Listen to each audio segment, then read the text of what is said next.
Hey everybody, it's Ron from Pick Dawgz, and this is Ron's Rundown. We're going to go over the MLB games scheduled for Sunday, April 24th, 2022. Now, if you like what you see, make sure to smash that like button and subscribe to our channel. And don't forget to leave a comment down below with what your baseball picks are for Sunday.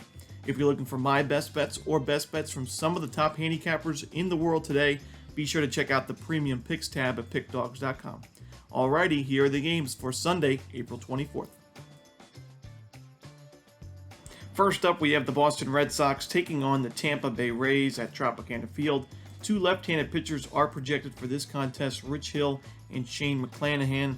Now, Shane McClanahan for the Rays, off to a great start this year, 2.4 ERA and 15 innings of work. He's got 24 strikeouts in those innings. That's a 14.4 strikeouts per 9 rating. He's limiting walks, he's limiting hits as well, a 1.0 whip, 2.77 FIP. He's off to a great start this year. But the same can't be said about Rich Hill on the other side. He's got career low numbers in strikeouts per 9, career high in home runs per 9. The hits per 9's up as well at 11 hits per 9, a 1.55 whip, 7 ERA in his first 2 outings. And I think the Rays are going to be able to get to him here. Home field advantage as well. I like the Rays at home on the money line. First up, we have the Colorado Rockies taking on the Detroit Tigers. Chad Cole and Tyler Alexander, the projected starters here. Now, Miguel Cabrera was finally able to make history as he reached 3,000 hits, the third Tiger in franchise history to do so. And this game, Chad Cole on the surface level, his numbers look pretty good as the starter here. 1-0 with a .87 ERA, a .87 whip as well. But the strikeout numbers aren't as high as I'd like them to be, and the walks are a little bit too high for me as well. 5 walks allowed in 10 1/3 innings. That gives him a 4+ walks per 9 rating. He's also got the advanced analytics don't really love him because of how many walks he's surrendering. And I think the Tigers, we saw what they did in game 1, put up 13 runs. The Rockies, I don't love them on the road. Like them a lot better at Coors Field.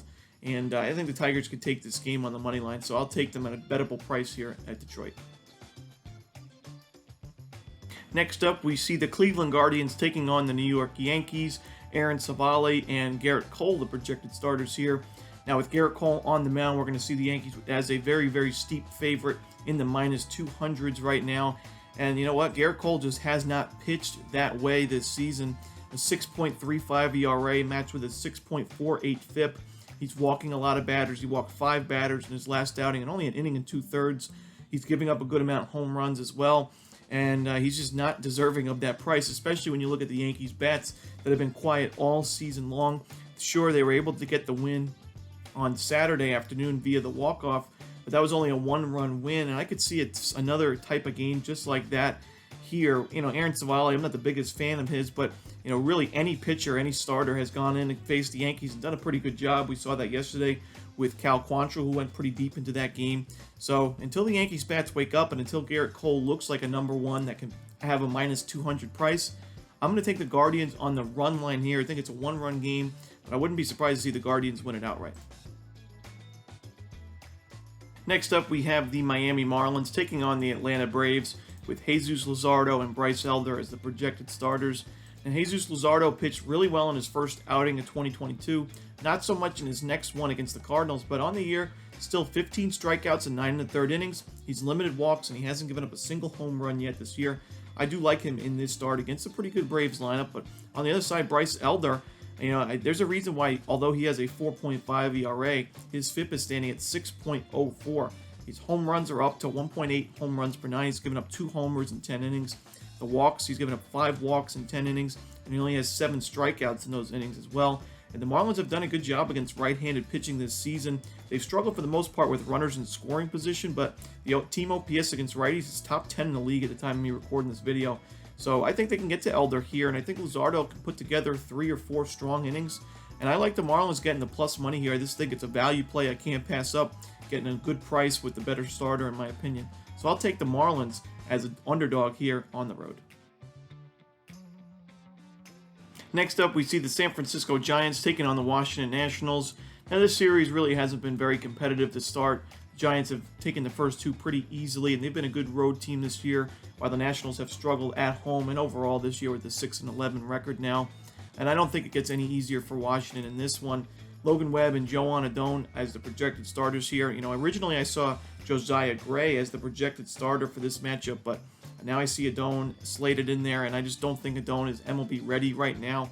He has pretty good stuff. He can get a good amount of strikeouts, but he allows a lot of walks and a lot of home runs. He pitched really well in his last start against the Diamondbacks, but I think you and I could probably pitch pretty good against the Diamondbacks this season. So I don't really take too much into that start, and I think the Giants' bats are going to be able to get to him here. They've been good against right-handed pitching this season, and Logan Webb's looked really strong on the mound as well. So there's really no reason for me to take anything other than the Giants on the money line here. Next up, we have the St. Louis Cardinals taking on the Cincinnati Reds. Adam Wainwright and Nick Lodolo as the probable pitchers for this one. Now, Adam Wainwright's off to an amazing start to the season. A 2.81 ERA, 19 strikeouts this year in 16 innings of work. It's one of his highest strikeouts per nine ratings so far. I know it's pretty early in the season, but to see him at double digits Ks per nine in his age 40 season is pretty impressive nonetheless. And what's been pretty unimpressive has been the Cincinnati Reds offense this year. And there's really no reason for me not to take the Cardinals here. The price is good enough for me. It's not the best price in the world, but since they are the road team, we don't have to lay a minus 200 price with Wainwright at home. So I think it's enough value for us to take the Cardinals on the money line here and to continue to fade this Reds team. Next up, we have the Chicago White Sox taking on the Minnesota Twins with Lucas Giolito and Chris Archer as the projected starters. Looks like Giolito is going to return from his injury in this one. We'll have to wait for the official word from the White Sox, as this line is currently kind of bounced around a little bit. So, it wouldn't surprise me if there was a late scratch in this starting pitching matchup. But as of now, it's Giolito and Archer. And Giolito pitched really well against the Twins last season, had a sub-3 ERA and a good amount of work against Minnesota. And, both teams have been pretty inconsistent offensively this year. The White Sox are really struggling against right-handed pitching. So I do lean towards the under. But I think if there was a game this series that the White Sox were going to be able to take, I think this would be it. We know Chicago's struggled quite a bit on the road. And like I mentioned, they've struggled against righties this year. But I do think that this matchup provides some value with Chicago because of their recent struggles. I still think that their lineup is loaded. The bullpen's very strong. And once they get some guys back from injury, this is going to be another team you're going to want to watch out for. But Chris Archer, in his last start, I wasn't necessarily impressed. 3 walks, a home run, 2 earned runs, 4 hits against the Royals, and only 4 in the third innings. And I could see the White Sox breaking out a little bit in this one and scoring some runs early. So I'm going to take a lean with Chicago on the money line here, but not a game I'm in love with. In our next game, we have the Toronto Blue Jays taking on the Houston Astros with Yusei Kikuchi and Luis Garcia as the projected starters. Now, Yusei Kikuchi's ERA, I think, is a little bit deceiving. Sure, it's at 3.24, which is pretty darn good, but you got to look at his strikeout and walk numbers, which the strikeouts are down and the walks are up to start the year. Teams are making a lot of contact on Kikuchi and getting on base, a 1.56 whip this season. I think it's a matter of time before teams make him pay if he continues to pitch like that. And Kikuchi has had a history with the Astros. The Astros have done pretty good against Yusei Kikuchi in recent seasons. Now, Houston's team OPS against lefties hasn't been the best to start the year, but they're also third lowest in strikeout percentage against left-handed pitching. So they're putting the ball in play plenty. They're just not getting the results. And just like Kikuchi is so far, I think the Astros are going to get to him in this one. Now, Luis Garcia on the other side has pitched well for the Astros this season, but the Toronto Blue Jays lineup is loaded and deadly and can really get to any right-handed pitcher, in my opinion. Garcia struggled in his last outing, gave up 3 earned runs, a home run, and 5 2/3 against the Angels. I think the Blue Jays can put up 3 or 4 on him early on in this game. And then when the bullpens come into this game, I think we're going to see some more runs from both teams as well. So I like the over in this game. I think both teams can put a chip in here, which is important when you're looking at taking an over. You don't want one team to be the only one scoring, but I do think both teams have some offense here, and I'm going to take the over in this contest. In our next game, we see the Pittsburgh Pirates taking on the Chicago Cubs. It's going to be Justin Steele and JT Brubaker on the mound for this one. Now, Saturday's game between these two teams was an absolute nail-biter to the end, a photo finish of the ages. As it was a 21-0 Chicago Cubs final score there. Just a blowout from start to finish, 23 base hits. They scored 8 runs in the second, and it was over from start to finish. But it's really tough to bounce back from those type of games. The Pirates didn't have to use too many bullpen arms, only 3 guys out of the pen, which is pretty good. If you're going to give up 21 runs, you might as well not kill your bullpen. So I do think, although the Pirates didn't have to use a lot of arms out of the pen, it's just tough to bounce back from a performance like that. And J2 Brubaker has not pitched well this season for the Pirates. 0-2 with a 7+ ERA this year, a 1.62 whip as well, giving up a good amount of walks and homers. So I'm going to take the Cubs here on the money line. I think they can get the better of Pittsburgh yet again on Sunday. In our next game, we see the Baltimore Orioles taking on the Los Angeles Angels with Chris Ellis and Jose Suarez as the projected starters here. Now, I'm not big on either of these starting pitchers, so I am going to lean towards the over here. Jose Suarez has had a big issue with walks this year, already allowing 7 walks in 8 2/3 innings, and he's only had 5 strikeouts as well, so 3 more walks than strikeouts. He struggled against the Rangers in his last outing, gave up a home run, 3 earned runs, 3 walks, and 4 1/3 innings. And I could see the Orioles, a team that doesn't have the strongest lineup, but I think the Orioles are going to be able to get to him here. On the other side, Chris Ellis pitched well in his season debut, but he's mostly been in the minor leagues throughout his career. He's 29 years old. And when he's been in the majors, he's had an issue with the free passes, and he did have 3 walks in his first start against the A's, 4 hits allowed as well. And the Angels, I think, have one of the hotter lineups in baseball right now. So I think they're going to be able to get to Ellis and this Orioles bullpen as well. So this total is pretty steep, set at 9 right now, but I like the over here. I think we can see both teams get on the scoreboard early and often. In our next game, we see the Texas Rangers taking on the Oakland Athletics. Spencer Howard and Cole Irvin are the projected starters here. Now, the Oakland Athletics lineup really struggled on Saturday, and I was really surprised to see that going up against Martin Perez, who, to me, is not one of the top starters in this AL West division, and the A's just really couldn't get anything going on offense. And pitching-wise, Frankie Montas pitched well, but it still wasn't good enough for a win. And I think we're going to see, the Rangers honestly have a breakout performance in this one against Cole Irvin. With Cole Irvin, he struggled quite a bit in 2022. He only has a 1-1 record, but in a 4.32 ERA. But I think his numbers are going to get worse as the season carries on. He's allowed 4 home runs in his first 3 outings combined. Strikeouts have really never been there with Irvin, and I think the Rangers, a team that hits left-handed pitching really well, right now top 5 in the league in team OPS against lefties. I think the Rangers are just a better team, and I think we're getting a good price with Texas because they're on the road here. So give me the Rangers on the money line, and I'll even think about laying at 1.5 runs as well. Next up, we have the Kansas City Royals taking on the Seattle Mariners with former AL Cy Young Robbie Ray going up against Carlos Hernandez. Now, Carlos Hernandez, I worry about him in this start and going forward as well. He's only had 1 strikeout in his first 8 2/3 innings of work, and he has an ERA above 7 because of it.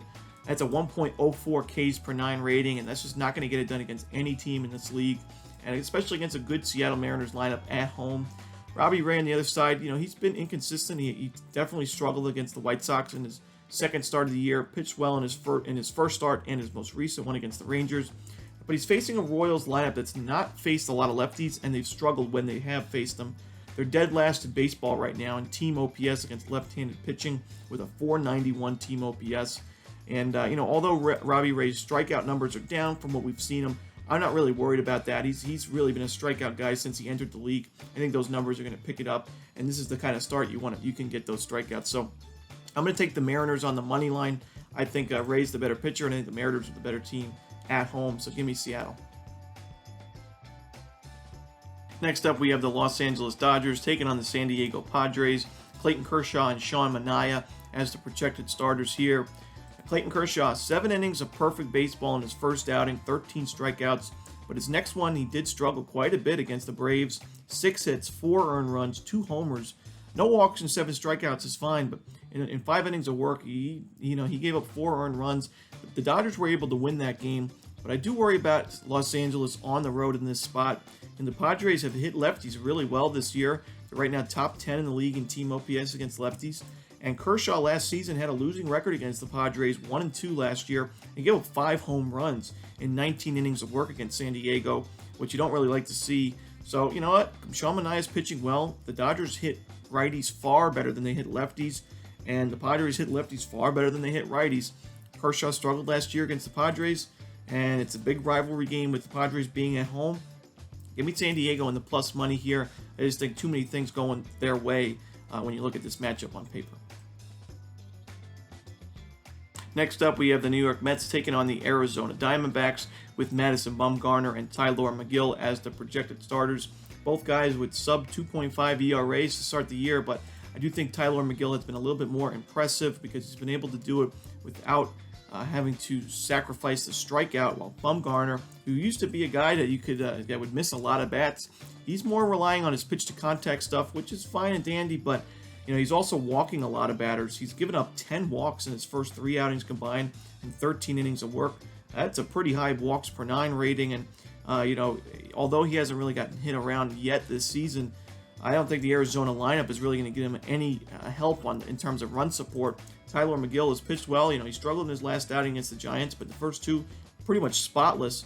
And the Diamondbacks lineup has just been super inconsistent. I still stand by my statement that it's the weakest lineup in baseball, and I just think the Mets are the better team here. So I'll take the Mets on the road. These are the type of games the Mets got to win if they want to win the division and maybe get a 2 or 1 seed in the National League this year. So give me the Mets on the money line.